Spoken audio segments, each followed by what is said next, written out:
Primero, entonces, ¿cuál es la situación fiscal que teníamos justamente antes de la crisis del COVID-19?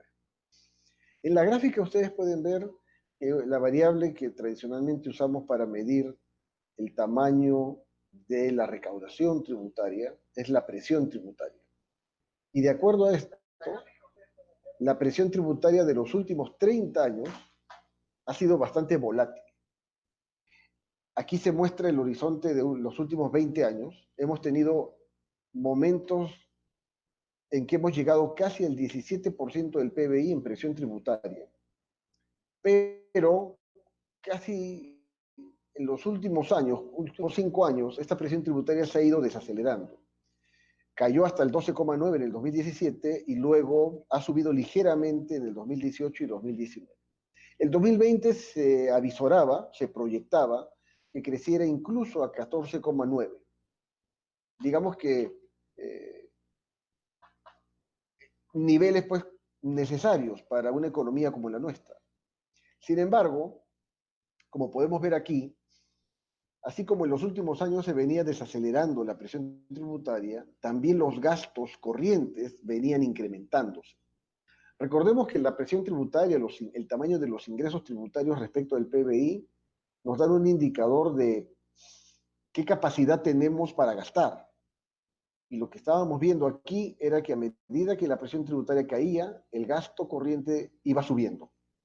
Eso obviamente nos da la idea de que tarde o temprano íbamos a tener un déficit fiscal. Y es lo que podemos observar aquí. Justamente en esos años, desde el año 2013 en adelante, el déficit fiscal se incrementó notoriamente, llegando casi a 3%, incluso más de 3% al año 2017.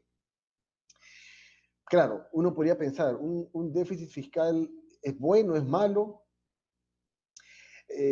Aquí tenemos que pensar en un concepto importante en lo fiscal, que es la sostenibilidad fiscal. Un déficit fiscal es válido si en el largo plazo los ingresos más la capacidad de endeudamiento pueden sostener el gasto permanente que vamos a generar en el mediano y largo plazo.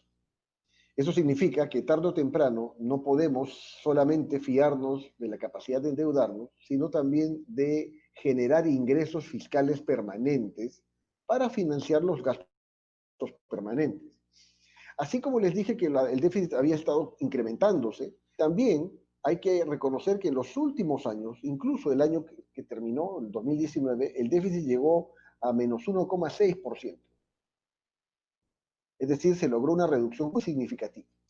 Pero aquí vale la pena recordar cuáles son las formas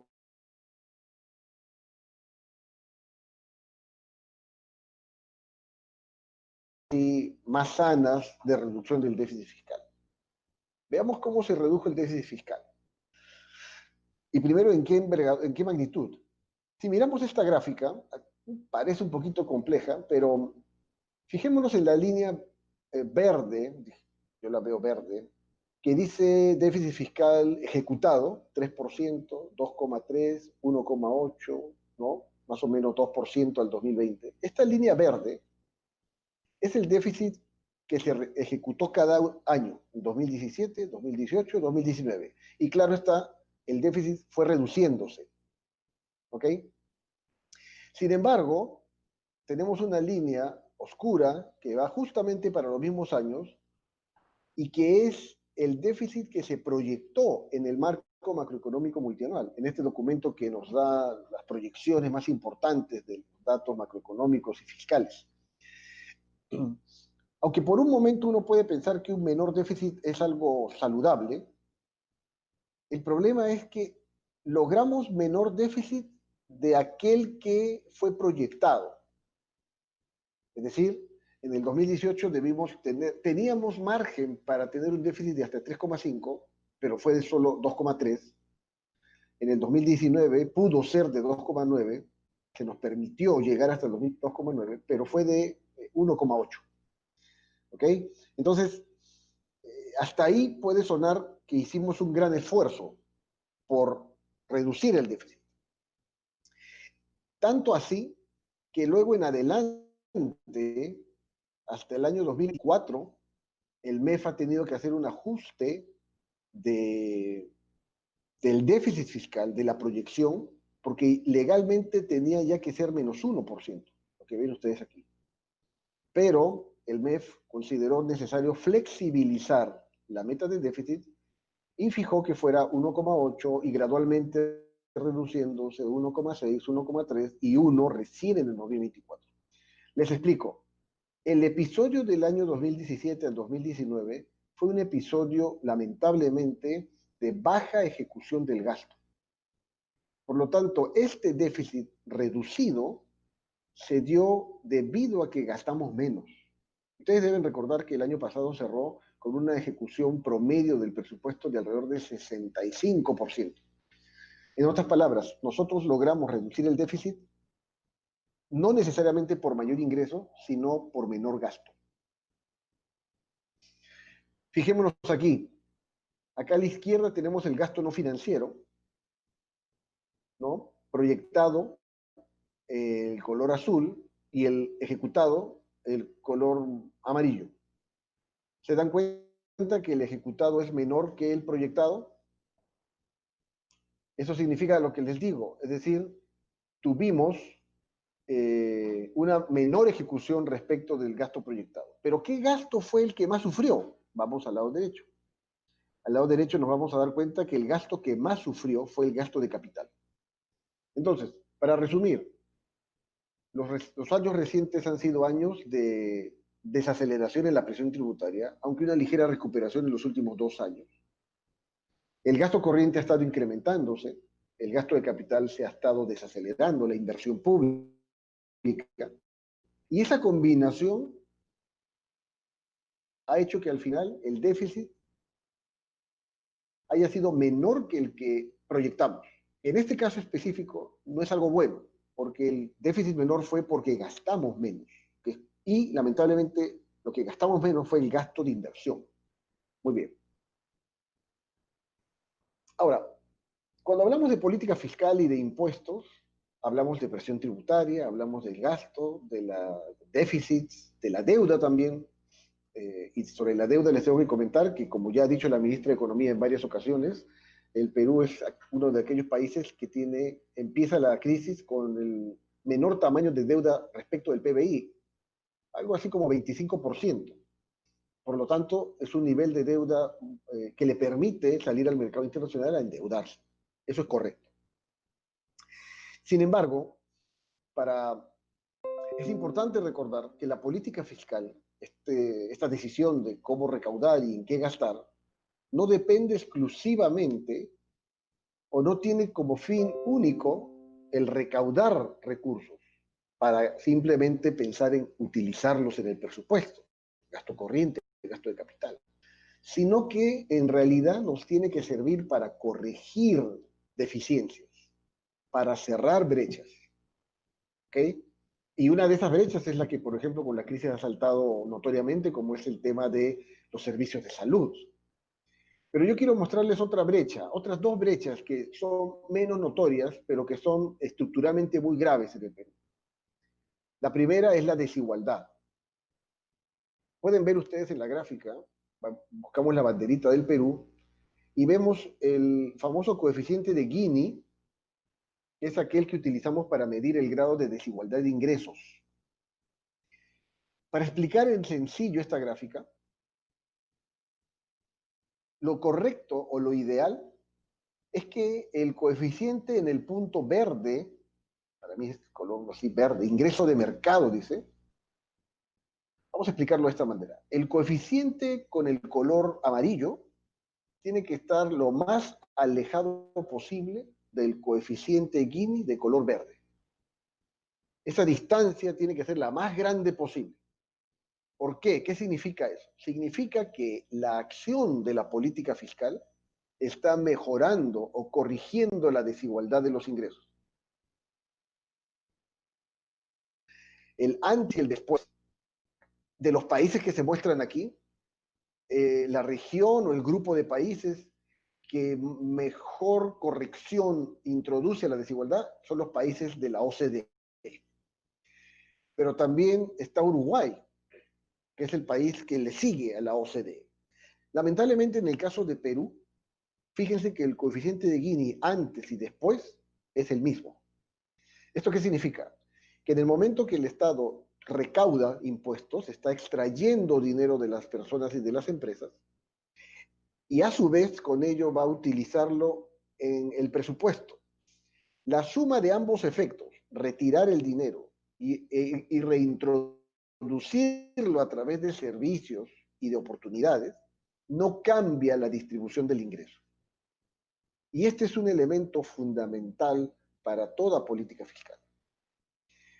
Una hipótesis es que tal vez el énfasis de la política fiscal ha estado en recaudar, no necesariamente de las maneras más, vamos a ponerlas, más justas o eficientes, y por otro lado del gasto, y tal vez incluso en el gasto, no de la forma más eficaz y focalizada, ¿ok? Pero esta es una comparación necesaria de hacer, pero que lamentablemente en el caso del Perú no muestra que haya mejoría. Otro dato importante, esta gráfica está en inglés, me van a disculpar, pero fácil de comprender. Otro aspecto que es muy relevante es la estructura tributaria. Significa qué participación de nuestra recaudación son los impuestos al consumo, a la propiedad, a las empresas, a las personas. Y si nos fijamos en Sudamérica, que acá está es el conglomerado de nuestros países vecinos, nuestros países tienen eh, la mayor parte de la recaudación está en los impuestos al consumo. Este 48% que se puede ver ahí. Casi la mitad, fíjense, casi la mitad. ¿Ok? Solo si miramos a los países de la OCDE, notaremos que esos porcentajes cambian radicalmente. Vamos a mirar rápidamente los de Sudamérica.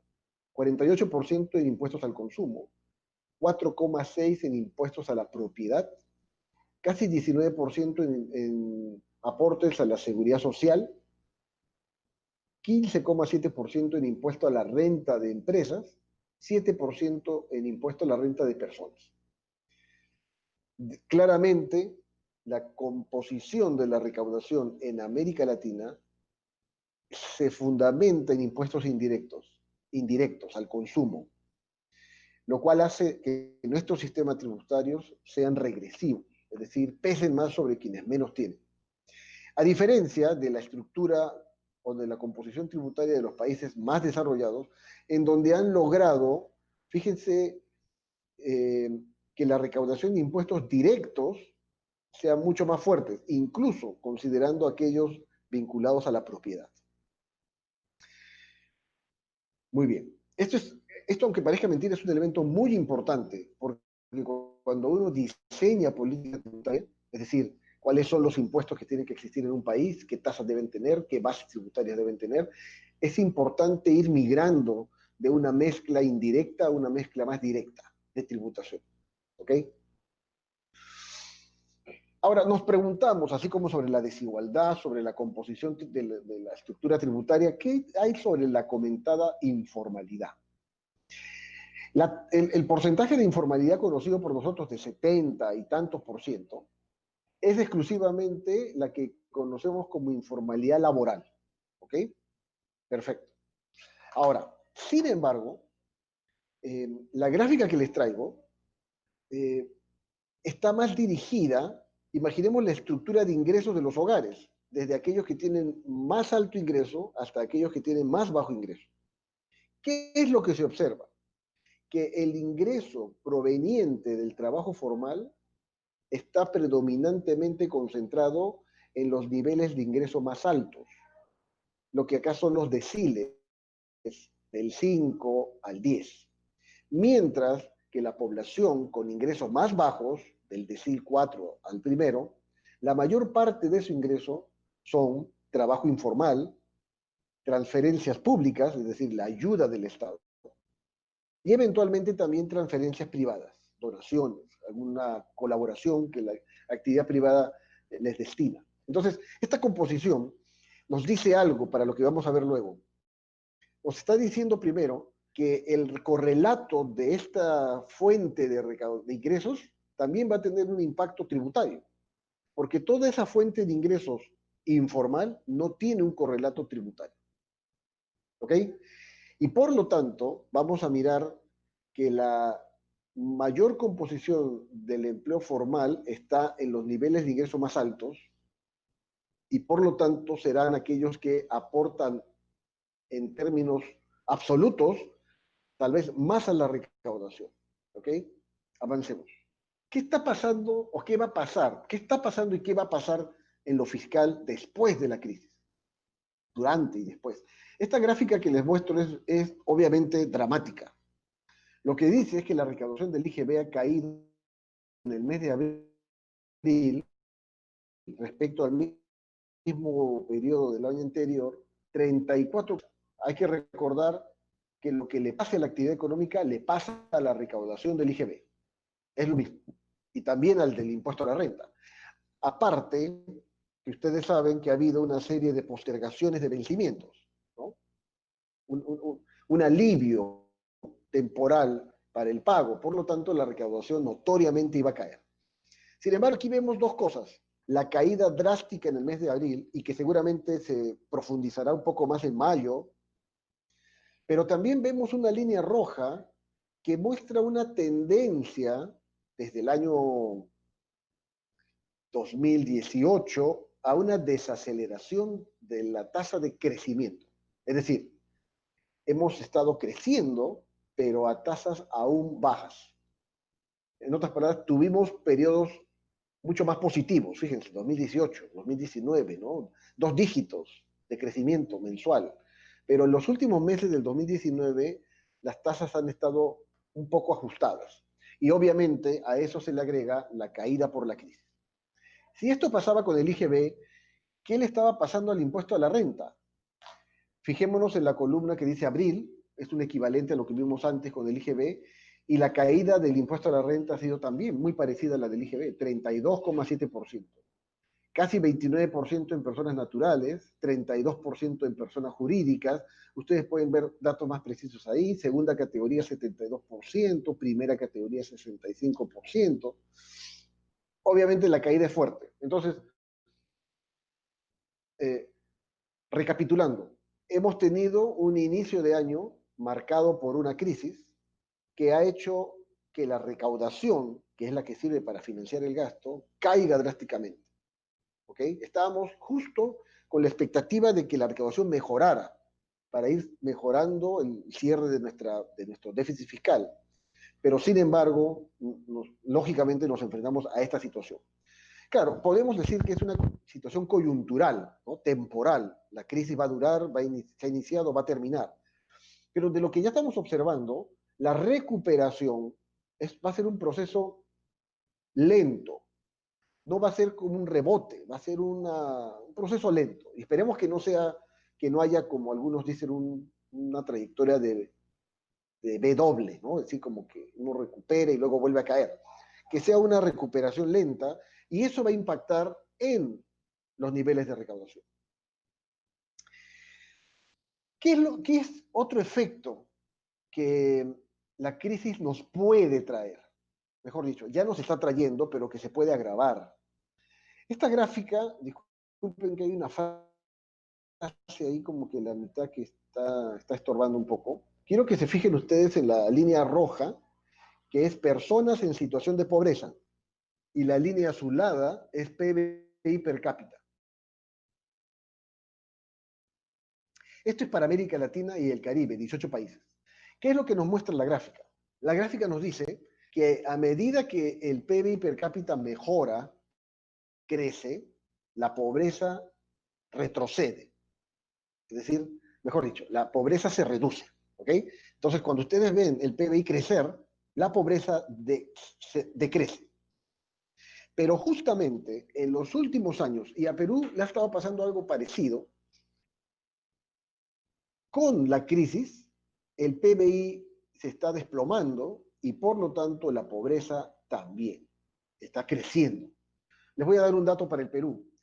La pobreza del 2018 fue 20,5%, la pobreza para el 2019 ha sido 20,2%, una ligera disminución. a pesar que hemos estado creciendo con el PBI. Pero ¿cuál es el problema? El problema es que la tasa de crecimiento ha sido cada vez más lenta. Hace 4 años atrás crecimos a 4%. El año pasado hemos cerrado en 2,1%. Entonces, hemos crecido, pero el ritmo de crecimiento se ha desacelerado y por lo tanto la pobreza se ha quedado casi ahí como estancada. El problema es que obviamente la crisis va a llevar a que la pobreza aumente. Entonces, tomemos en cuenta eso.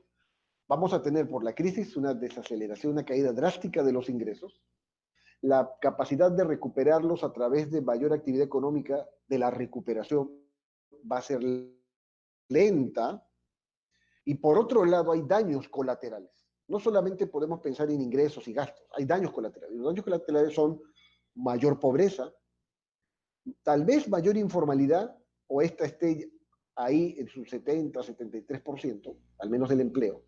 Y por lo tanto, quienes toman decisiones y tienen que ponerse a pensar en lo que viene más adelante, tienen que mirar un poco el panorama completo.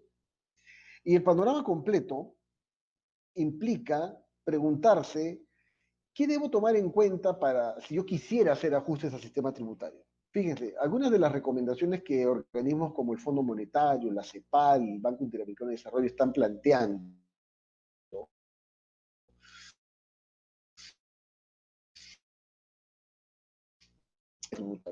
porque es la única fuente de ingresos permanentes que tiene cada país. Es cierto, el Perú se ha endeudado y lo puede hacer, pero como les dije hace un momento, la sostenibilidad fiscal significa que en algún momento ese debe ponerse un límite a esa deuda.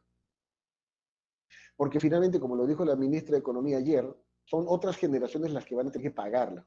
Entonces, de una u otra forma, digamos, y el otro aspecto que salta a la vista aquí es que a la ministra, cuando se le preguntó cómo va a ser el presupuesto 2021, porque está aparentemente en fechas para fijar techos presupuestales, la ministra tuvo que decir que este presupuesto 2021 va a ser austero, es decir, va a ser menor, obviamente, que el del año que se había planteado, el 2020, digamos, bajo circunstancias normales. Pónganse a pensar, si la ministra dice que el presupuesto 2021 va a ser austero, significa con gastos menores, algo puede pasar. Es decir, la cobertura de los servicios, es decir, ¿en qué sectores se va a sufrir más en cuanto a menor gasto, menores recursos? Sabemos que se le pondrá énfasis a sectores prioritarios, pero digamos, todos los sectores son prioritarios realmente.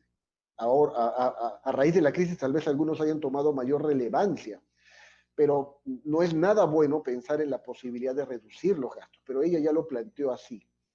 Sin embargo, como les decía, organismos internacionales, de acuerdo a la realidad de cada país, proponen que se revise el sistema tributario. Y cuando hacemos eso de parte del Perú, es importante recordar algunas cosas, como lo que pongo frente a ustedes aquí. Un sistema tributario debe tener ciertas cualidades. De ninguna manera un sistema tributario puede diseñarse, ajustarse, de acuerdo a la intuición que cada autoridad tiene. Eso nos lleva y nos ha llevado a veces a hacer cambios que no han tenido una buena justificación o un impacto correcto. El marco macroeconómico multianual nos recuerda que un buen sistema tributario debe cumplir con estos principios. Suficiencia en cuanto a generar suficientes ingresos. Eficiencia, es decir, no afectar las decisiones que los agentes económicos en los mercados tienen que tomar, inversión, consumo, contratación, ¿no? El ahorro. La equidad, que es ahora tal vez uno de los temas que más ha estado en la discusión. Y si recuerdan el coeficiente de Gini que vimos hace un momento, es una medida de equidad. Es decir, cómo se distribuye la carga tributaria entre todos los contribuyentes. Y finalmente, como todo sistema, no debe generar costos innecesarios a quienes tienen que cumplir con él. E incluso no puede generar costos innecesarios a quien tiene que administrarlo. Sin embargo, y lo que les voy a pasar a explicar está relacionado con, y si yo quisiera hacerle cambios al sistema tributario, y es un poco en línea con lo que hemos estado escuchando recientemente, ¿no? Eh, para empezar, el presidente dio a entender en una conferencia de prensa que estaba pensando plantear un impuesto que en base a la solidaridad sirviera para solventar la crisis, algo así. Luego el Premier hizo referencia, trató de dar algunos elementos adicionales sobre este tema, y entonces empezó a hablarse de impuestos a la riqueza, que ya era una propuesta que venía de antes, o a las grandes fortunas, que es incluso un proyecto de ley que está en el Congreso en este momento. Ya sobre este tema hay, hay al menos hasta 3 proyectos. Y casi no se ha hablado de otros elementos cuando se habla de ajustes al sistema tributario. Quiero recalcarles a ustedes lo siguiente. La situación fiscal que se avecina va a ser una situación fiscal de contracción de la recaudación, de necesidad de no deteriorar tanto el gasto público, aunque la ministra ha dicho que va a ser menor el gasto, y tampoco se va a poder recurrir tanto al endeudamiento. Entonces, ese balance sí nos obliga a volver a mirar el sistema tributario y ver tal vez dónde hay posibilidades de no perder tanto. Tomemos en cuenta lo siguiente, en épocas de crisis corresponde remirar en los diseños anteriores para ver si de repente no hay fugas de dinero o pérdidas de recursos y que obviamente ante esta coyuntura ya no se podrían tolerar, o digamos, todo recurso cae bien en este momento, especialmente cuando consideramos que la contraparte de la recaudación es el gasto, es la necesidad que el Estado tiene de cubrir necesidades de los ciudadanos. Entonces voy a repasar con ustedes rápidamente los pasos que deberían considerarse si yo quiero hacerle cambios al sistema tributario. A veces lo que pasa, lo que sucede, es que antes de seguir estos pasos, uno propone los cambios. Dice, no, ¿sabes qué? Yo creo que, ya, vamos a subir el IGB. Subamos el IGB. Con eso vamos a lograr lo que queremos. O como algún candidato lo dijo en su momento, vamos a bajar el IGB y con eso vamos a lograr mayor formalización. Entonces, eh, a veces solemos plantear las soluciones sin antes habernos preguntado, oye, ¿en qué situación está el sistema tributario? Entonces, estos son los pasos que yo planteo que deberían seguirse, a veces no se han seguido, pero a ver, se los pongo a ustedes para su opinión. Primero, tiene que hacerse una evaluación completa del sistema tributario vigente, a la luz de los principios que ya les he planteado y que no son planteados por mí, sino que están escritos en el marco macroeconómico multianual. En otras palabras, el MEF tiene que decir cuál es el diagnóstico del sistema para el principio de suficiencia, eficiencia, equidad y simplicidad, entrando a detalle por impuesto, por segmento de contribuyente, por tamaño, por región del país, por todo lo que pueda ser posible, incluyendo cuánto se está dejando de recaudar por incentivos tributarios que ya sabemos el concepto de gasto tributario. En otras palabras, el MEF tiene que decirnos la realidad del sistema tributario. ¿Ok? Yo puedo intuir que algo anda mal con el sistema porque el incumplimiento del impuesto a la renta está en 50% y el incumplimiento del IGB está en 36%.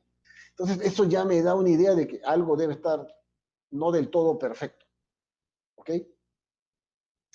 Segundo, si yo ya hice la evaluación, entonces yo estoy en capacidad de saber qué principio de estos está siendo más afectado. ¿Es un problema de equidad? De repente hay una desigualdad en la carga tributaria. De repente el que menos tiene está soportando más carga que el que más tiene. O de repente el régimen de Amazonía, en donde todavía está vigente, está distorsionando las decisiones de algunos y está sacando provecho de esto y se está perdiendo recaudación. Lo que fuere tiene que ser diagnosticado claramente por el. ¿Ok? Si fuera el principio de suficiencia, que significa recaudar, y eventualmente yo digo, yo necesito corregir esto, lo lógico es que se fije una meta de recaudación. Pero cuando hablamos de una meta de recaudación, también tenemos que ver todas las alternativas posibles para lograr esa meta. No hay una sola alternativa para lograr más recaudación. ¿Ok? El punto 3 dice mejorar la equidad. Sí, lo que les dije, de repente identificamos que hay una carga distribuida desigualmente, el que más tiene soporta menos carga por razones diferentes que pueden existir, y yo puedo presumir que es así porque la evasión en impuesto a la renta es de aproximadamente 50%, es decir, la mitad de lo que potencialmente se puede recaudar es lo que efectivamente se recauda. Ahora, ustedes saben que el impuesto a la renta de las personas es progresivo, la escala del impuesto es creciente en términos marginales, pero aún así podrían haber problemas de equidad. Eso te tiene que canalizar con detalle. Y bueno, y finalmente, yo necesito evaluar alternativas. ¿Alternativas por qué? Porque si yo quiero recaudar más, porque justo es una coyuntura de crisis y lo que estoy perdiendo es recaudación, tengo que darme cuenta de que no todos los cambios van a ser igual de costosos. Así como subir el IGB, o quién sabe bajar el IGB, o eliminar incentivos o beneficios tributarios, o crear un impuesto a la riqueza, o a las, vamos a ponerle así, a la riqueza o al patrimonio, o de repente mejorar la recaudación del impuesto predial.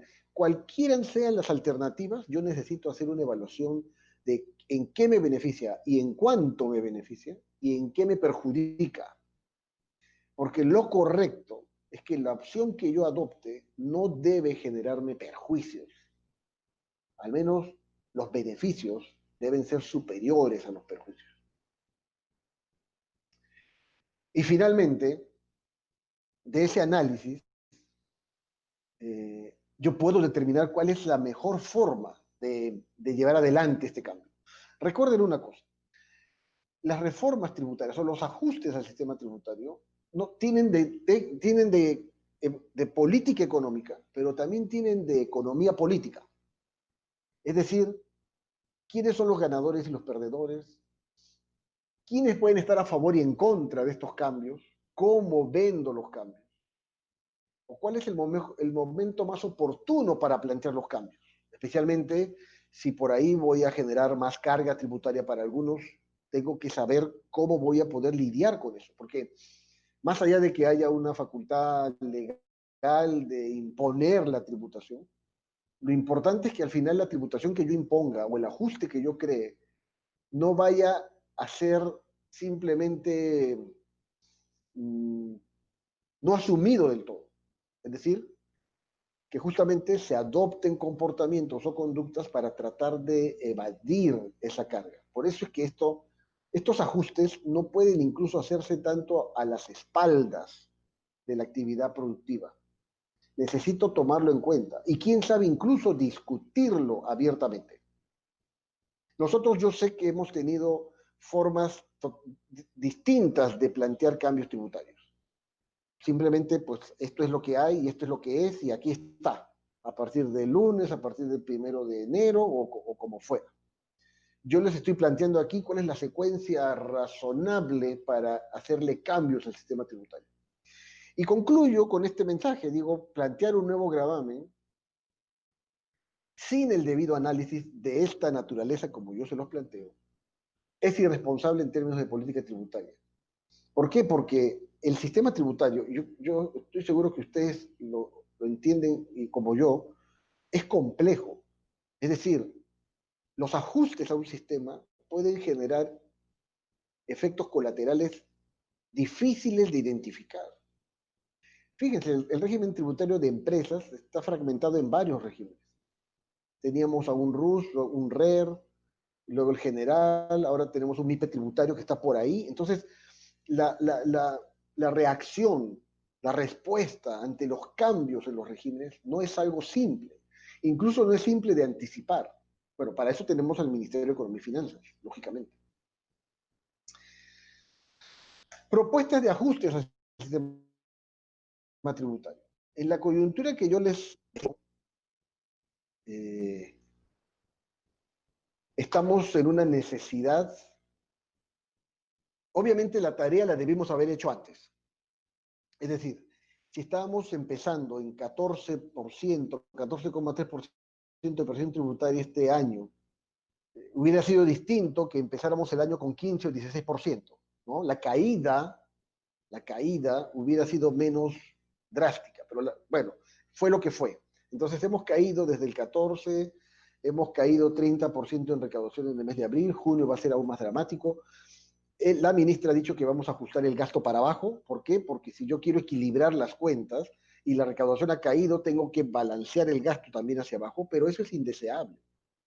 Es el peor momento para gastar menos, ¿no les parece?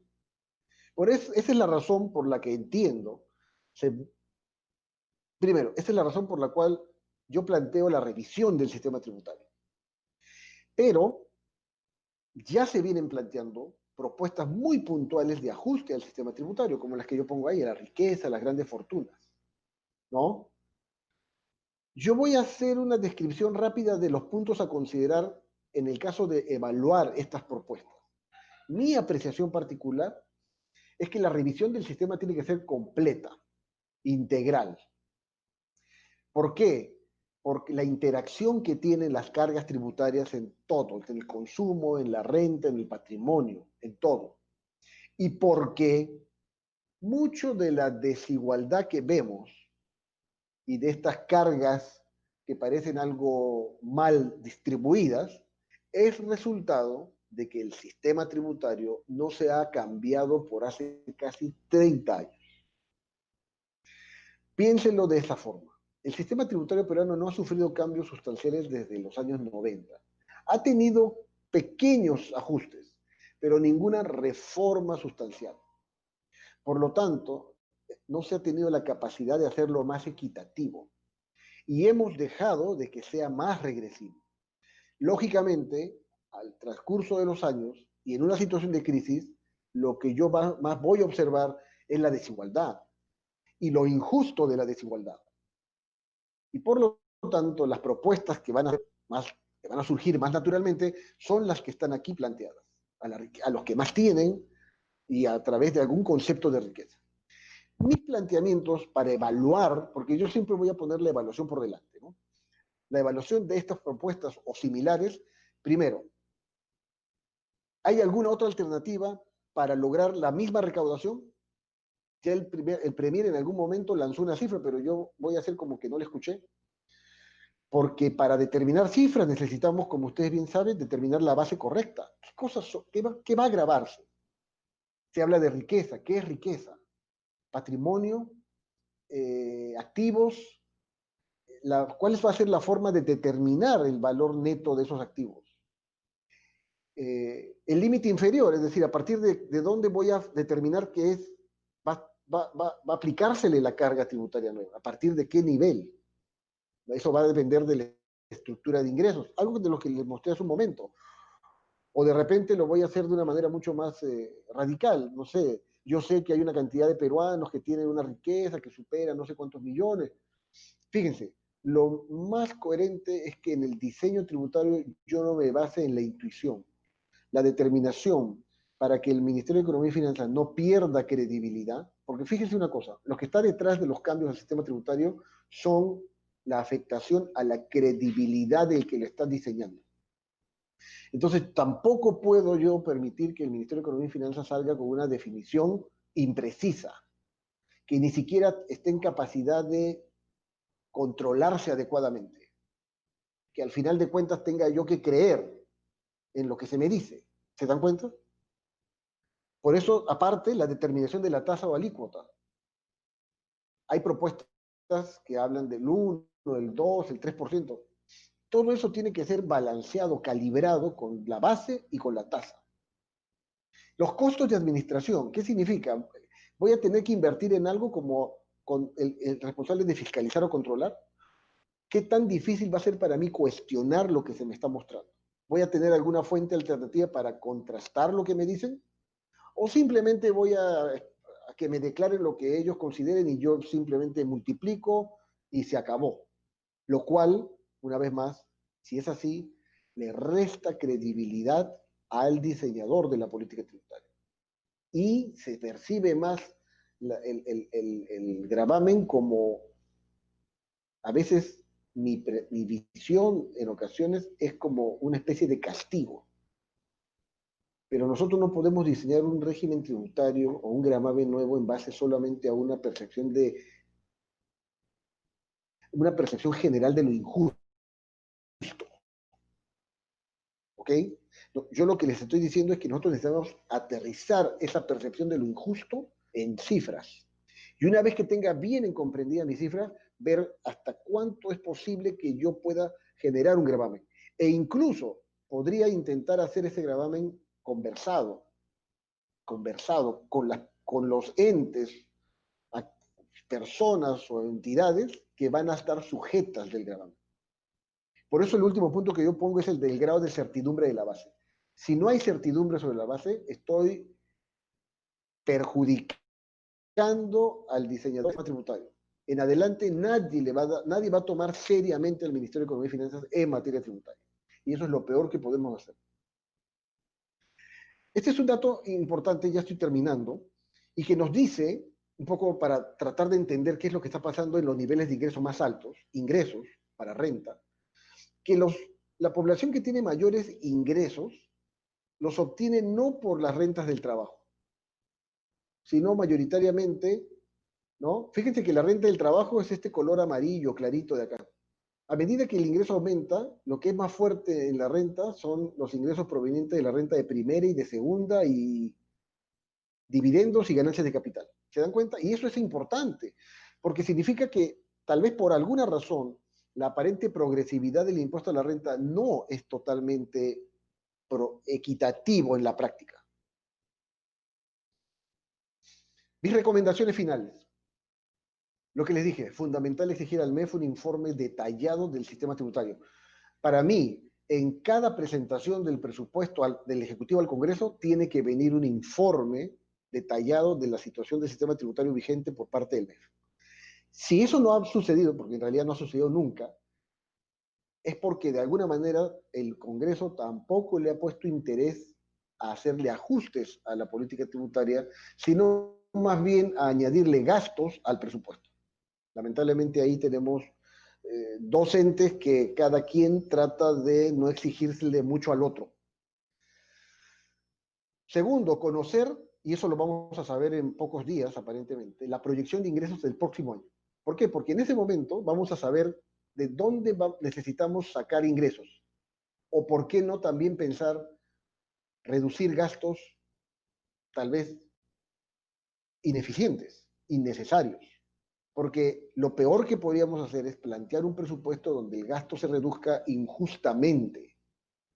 Entonces tenemos que ver de repente cuánto el Estado puede ver posibilidad de reducir gastos también. ¿Ok? Acuérdense, los que más sufren en la desigualdad es la población. El Estado también tiene posibilidades de ver cómo hace ajustes a su forma de trabajo, a optimizar. Estaba leyendo una noticia de que en Chile la oficina de algo así como la ONP había convertido su trabajo casi todo a teletrabajo y había ahorrado en alquileres, en una serie de cosas. Ustedes se pueden imaginar que uno puede ahorrar en alquileres, en servicios, ¿no? Bueno, necesitamos saber el equilibrio fiscal del próximo año cuál va a ser. Ingresos, gastos, déficit y deuda. Solo así podremos entender el reto tributario. Y el rediseño que yo planteo de manera un poco más amplia es definitivamente mejorar la equidad del gravamen a la renta. Ahí sí hay desigualdad. Eso está clarísimo. Racionalizar incentivos y beneficios tributarios porque estaban pendientes hace años hacerlo y equivalen a 2% del PBI. Identificar causales del incumplimiento. ¿Por qué el 50% está evadiendo renta y por qué el 30% está evadiendo IGB? Dejando de lado el juicio o prejuicio de que es porque son evasores. Deben haber otros factores.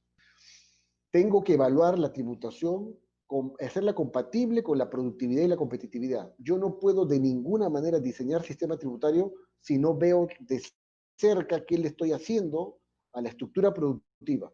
Y finalmente, algo que el MEF ha estado queriendo trabajar hace algunos años, fortalecer la tributación a la propiedad. Como comparamos con otros países, el gravamen a la propiedad a través del impuesto predial, vehicular, es mínimo en el Perú. Y por lo tanto, ahí sí hay bastante espacio para mejorar la recaudación. Muchas gracias por su tiempo y le devuelvo la palabra a mi amigo Jorge de Velasco.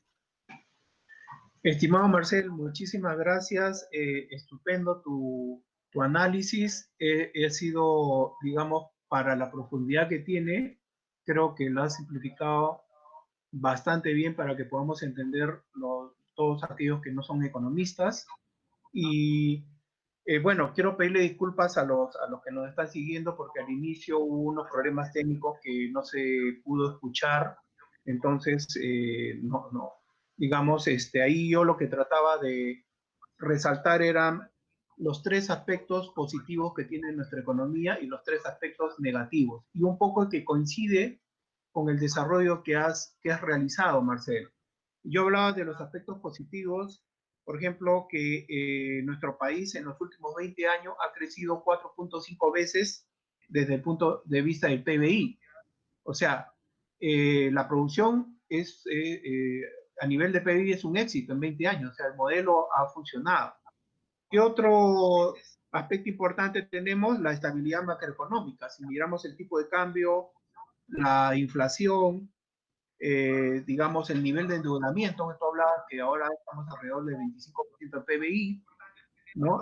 Hace 10 años estábamos alrededor de 15%, y el sistema tributario con ciertas situaciones, digamos, ha cumplido, ¿no? Bueno, hasta cierto punto porque nunca hemos pasado del 17% del PBI, lo cual significa ya como crítica, de repente, temas que no se han tocado como informalidad y como contrabando, ¿no? Y el tercero y aspecto positivo muy importante es la reducción de la pobreza, que tú también lo tocaste, ¿no? Entonces ahí tengo un dato interesante que en los últimos 12 años se redujo en 50% la pobreza. Claro, hay diferentes tipos de medir, la pobreza multidimensional o la pobreza monetaria que toma del INEI, pero en ambos casos lo importante es que se redujo. Y como aspectos negativos, yo había visualizado el tema de la informalidad, tú también lo tocaste, el 70% de la informalidad, y hay evasión en el impuesto a la renta empresarial, 56%, en el IGB 35%, datos más o menos por ahí. El segundo aspecto negativo, la alta concentración de la riqueza, que como tú bien señalaste, se puede medir a través del coeficiente Gini. Y un tercer y último aspecto negativo, muy negativo diría yo, es el tema de la corrupción. Entonces tenemos mega corrupción, como el caso de Odebrecht y Club de la Construcción y otros. Entonces, este ambiente ahora se va a ver un poco agravado por el tema del COVID, ¿no? O sea, estamos 3 meses de para, pero eso no significa que las actividades más adelante van a retomar el mismo dinamismo. Entonces, eso va a golpear la recaudación. ¿Y eso qué implica? Yo creo que hay dos situaciones. Uno que sería de corto plazo, que es buscar reactivar. No se entiende la reactivación si queremos reducir gastos. Quizás, tal como dijiste tú, podría buscarse una mayor eficiencia, ¿no? Pero no reducir gastos. Al contrario, tendríamos que buscar que el Estado gaste más, ¿no? Y que sea más eficiente.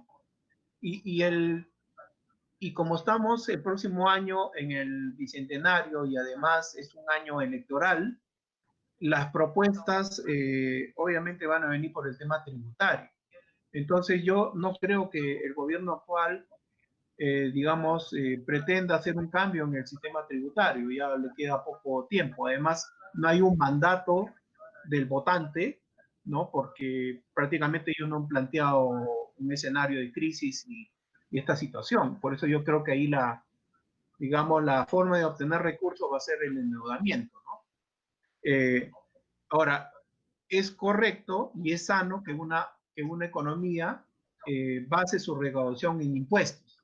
Y como tú bien lo dijiste, ahí tenemos que ver y ponderar un poco si queremos más impuestos directos o más impuestos indirectos. El problema de los indirectos es que, a pesar que es más fácil recaudar, son regresivos, ¿no? O sea, son injustos. Entonces, en ese sentido, te quería preguntar si es que de repente en el corto plazo podría darse otras medidas para generar caja para el Estado, ¿no? Bueno, que tenga que ver con el tema tributario. Se me ocurre, por ejemplo, el tema de sinceramiento tributario. Todos aquellos que tienen su plata en el extranjero o que lo tienen a nombre de terceros, de repente es oportunidad para que puedan pues sincerar con una tasa pues reducida, simple y obtener por ahí un ingreso por parte del Estado y ya pues olvidarnos de toda esa evasión que hubo, ¿no? Evasión, elusión. El otro tema podría ser también hacer ajustes, por ejemplo, en temas de precio y transferencia, ¿no? Los precios de transferencia están pensados cuando todas las empresas tienen utilidades, pero ahora todas las empresas van a tener pérdidas. ¿Significa eso que vamos a tener que traer pérdidas de afuera? Es un poco complicado. Yo creo que eso no se ha podido, todavía nadie lo ha pensado, pero por ahí como que puede ocasionar problemas, ¿no? No sé, a ver qué opinas. Hay cosas de corto plazo que se pueden hacer. Por ejemplo, tenemos deudas enormes con empresas muy grandes que están en litigios judiciales por 15, 20 años. Tal vez se le podría plantear a esas empresas una alternativa de, bueno, reconocer y una parte, pues, de repente no cobrar intereses o no sé, una deuda actualizada con la inflación, etcétera, ¿no? Porque seguir eso en el Poder Judicial de repente 5, 10, 15 años más implica que de repente el Estado pueda perder o que si gana, pues también, digamos, ya sería inoportuno, digamos, de acá a 5 años ya de repente no sería tan urgente como ahora, ¿no? No sé qué piensa de esa situación, Marcel.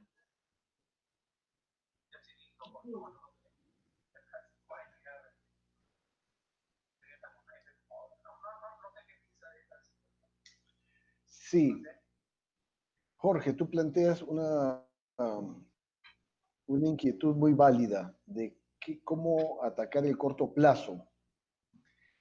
Eh,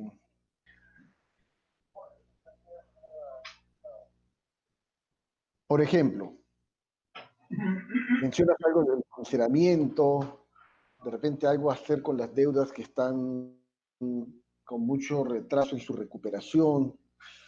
Eh, yo, yo, yo empezaría por tener claro, como en toda política pública, necesito tener claro el objetivo que quiero alcanzar. Si el objetivo es el de recaudar más, necesito tener, si yo ya hice todos los ajustes posibles al gasto, a mi nivel de deuda, y todo queda en recaudar más, yo necesito saber con relativa claridad cuánto más tengo que recaudar.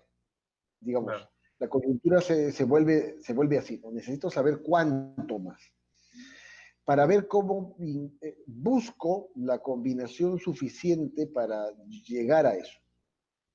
Es cierto que hay cambios que van a tomar tiempo porque a veces hay que lograr incluso consensos, acuerdos, ¿no? Yo pensaría, empezando de algo que de repente no necesariamente signifique mucha recaudación, pero es revisar la estructura del selectivo al consumo en términos de los bienes que generan externalidades negativas, ¿no? Los que ya conocemos, el combustible, el alcohol, el tabaco. De repente ahí todavía hay algún margen para incrementar tasas en términos del índice de nocividad que se viene utilizando. Creo también que dentro de las exoneraciones hay algunas que pueden contribuir a la equidad. Hace años se introdujo la exoneración a las ganancias de capital en bolsa. Luego se eliminó en aras de la equidad y luego se volvió a introducir la exoneración. Entonces yo creo que ahí también hay un tema que puede merecer volver a mirarse en aras de la equidad. El concepto que el presidente utilizó de solidaridad, yo lo llevo, trato de entenderlo como de equidad, ¿no? Solo que creo que la solidaridad o la equidad no se pueden forzar, hay que ver realmente qué elementos nos ayudan a corregirla, ¿no? El sinceramiento que planteaste sobre deudas, o perdón, sobre ingresos que tal vez están fuera del país, entiendo que la delegación de facultades del 2017 se hizo una propuesta en ese sentido. No sé qué tan productiva fue, no sé si de repente faltó hacer algún otro trabajo previo, entiendo que no fue tan productiva. Yo creo que esta recuperación, mejor dicho, recuperar ingresos, en esta circunstancia va a requerir de conversar el tema. Por ejemplo, en algún momento cuando se dejó de lado la opción del impuesto a las sobreganancias mineras, quedó una alternativa que era un aporte voluntario, ¿no es cierto? Esa fue una alternativa algo tímida, hay que aceptarlo, porque en ese momento se justificaba más el impuesto a las sobreganancias. Lógicamente ahora no se justifica por las mismas razones, pero en cierta forma es válido el encontrar que hay quienes han tenido mayores oportunidades durante los últimos años, ¿no? Ahora, también hay que tomar en cuenta lo siguiente. Si yo quiero recuperar ingresos, los quiero recuperar de manera permanente. No los quiero recuperar solo por una vez. El gran riesgo de recuperar ingresos solo por una vez es, ¿y en qué los voy a usar? Tengo algo realmente importantísimo a lo que lo puedo destinar y que incluso pueda ser inversión, ¿no? Para no ser simplemente gasto corriente.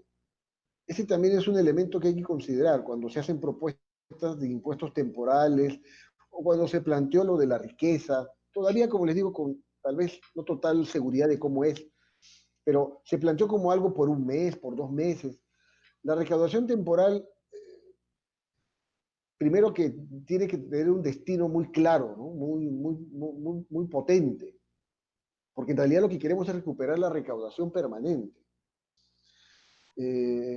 Yo creo que exoneraciones es posible en aras de la equidad, identificar algunas que se puedan reconsiderar. Y también creo que el selectivo al consumo tiene margen todavía en algún sentido para poder grabar un poco más aquello que es nocivo. Si finalmente consideramos que es nocivo, tal vez podamos ser un poquito más fuertes ahí. Pensando también en lo siguiente, el selectivo al consumo, de alguna manera, es, digamos, si es nocivo el consumo, no voy a ver, es decir, si se baja la demanda, no, se supone que es un poco lo que yo quiero lograr, pero podría lograr recaudación por el lado de los segmentos que más ingresos tienen. Y recordemos ahí que la equidad también de alguna manera puede modularse un poco con este impuesto selectivo al consumo, ¿no? Algunos, por ejemplo, están hablando de impuestos a lo que el selectivo antes grababa, que eran los bienes suntuarios. El gran problema que tenemos, es cierto, es la desigualdad y la concentración del ingreso. Es, sin embargo, una consecuencia de las políticas que no se han hecho y de los ajustes que no se hicieron oportunamente. Corregirlo va a tomar tiempo, pero no creo que debamos pensar necesariamente en medidas que son de aplicación temporal o muy rápida, ¿no? Yo, yo, yo tengo la siguiente idea. Si yo afecto, digamos, genero demasiada tensión o estrés en aras de la solidaridad, tal vez más adelante cuando quiera recurrir a la solidaridad para corregir la desigualdad de la renta personal, por ejemplo, tal vez ya esté agotado esa solidaridad y al final lo único que haya creado sea una mayor brecha entre los que más tienen y los que menos tienen. Acuérdense del coeficiente de Gini que les mostré. Parte de la desigualdad está dada por la ineficaz política fiscal que hemos aplicado, tanto en recaudación como en gasto. Entonces, no es simplemente porque son unos aprovechados y cómo es posible, ¿no? No, lo que pasa es que cuando hemos diseñado la política tributaria y de gasto, no hemos tomado en cuenta la equidad ni la progresividad del impuesto a la renta. Sí creo, Jorge, para terminar, responder a tu interrogante, que lo primero es, primero, sincerar cuánto es lo que nos está faltando. Y también parte del incumplimiento que tenemos en renta IGB tal vez sea porque el Estado no está proveyendo de los servicios y satisfaciendo las expectativas de los ciudadanos. Tenemos que preguntarle al ciudadano por qué el incumplimiento. Y de repente podemos corregir en algo el incumplimiento si también damos como Estado esa señal de mejor, más responsable en el uso del recurso. Fíjense cómo la crisis está mostrando cómo se gasta pagando el doble, el triple, 4 veces el precio normal. Una serie de casos en los que parece que el recurso público no tiene ningún valor. No tiene ningún valor. Se puede malgastar. ¿Saben? El Banco Interamericano de Desarrollo hizo un cálculo. 4,4% del PBI podía mejorarse en recaudación, es decir, menor gasto en ahorro, solo por hacer compras más eficientes y tratar, como muy bien mencionaste, reducir la corrupción. Fíjense, ¿eh? Es decir, hay maneras de reducir el gasto sin ver afectada la calidad, pero hay que hacer un esfuerzo muy fuerte en controlar algo de la corrupción y hacer más eficiente la gestión de los procesos al interior del Estado. En una situación de crisis, todos tienen que ajustarse y el Estado está llamado ahora a ajustarse, no perjudicando la provisión del bien público, sino ajustarse hacia adentro. Entonces, no solo pensemos en la materia tributaria, tal vez eso nos obligue a hacer cambios muy radicales. Tenemos que preguntarle al Estado cuánto vas a reducir sin afectar calidad. Excelente, Marcel. Y una última pregunta. En esa situación de corto plazo y de largo plazo, digamos, ¿habrá posibilidad de incluir o de revisar el tema de la tributación ambiental?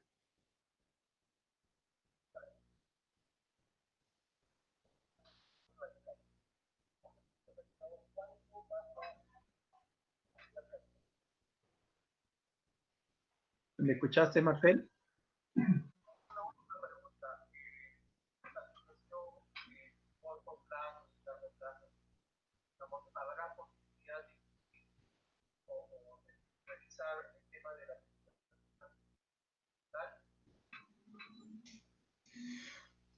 Jorge, la tributación ambiental en el país es casi inexistente. Tenemos el selectivo al consumo, graduado de acuerdo al índice de nocividad y que por lo tanto de manera indirecta tiene un impacto en lo medioambiental. Pero yo creo que es momento para ir, fíjate, estos cambios tienen que ser graduales, ¿no?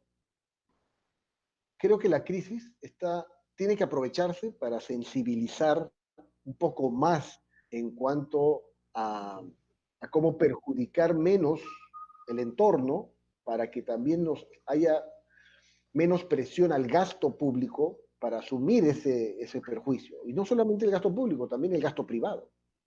Entonces, yo creo que sí es un buen momento para reconsiderar todo un plan de incorporación de gravamen al medioambiental, en el que realmente la contaminación sea a la que se le aplique el gravamen o la carga de acuerdo a la contaminación. El que contamina paga es un principio que es correcto, es válido.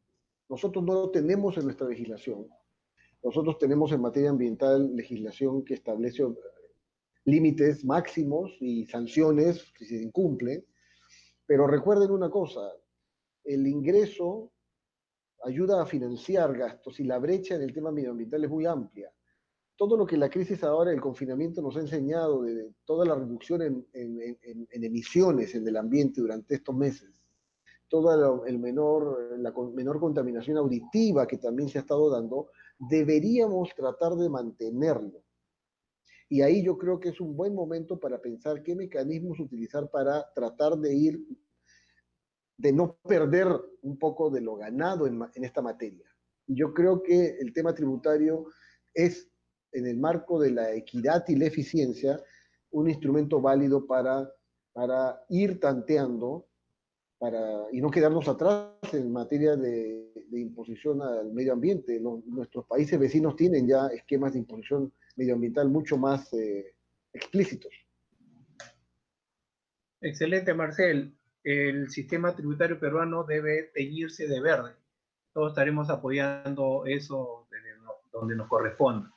Bueno, solamente me queda agradecerte y bueno, invitarte para alguna otra oportunidad que nos acompañes haciendo un análisis de la perspectiva económica del tema tributario, ¿no? Muchísimas gracias, Marcel.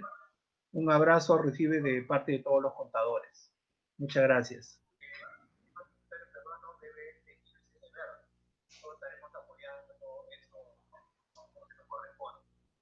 Bueno, solamente me queda agradecerte y bueno, para una otra oportunidad que nos acompañes en el análisis de la perspectiva económica de la tributaria, ¿no? Muchísimas gracias. Un abrazo de todos los contadores. Gracias. Gracias a ustedes, gracias Jorge. Buenas noches. Chao. Gracias.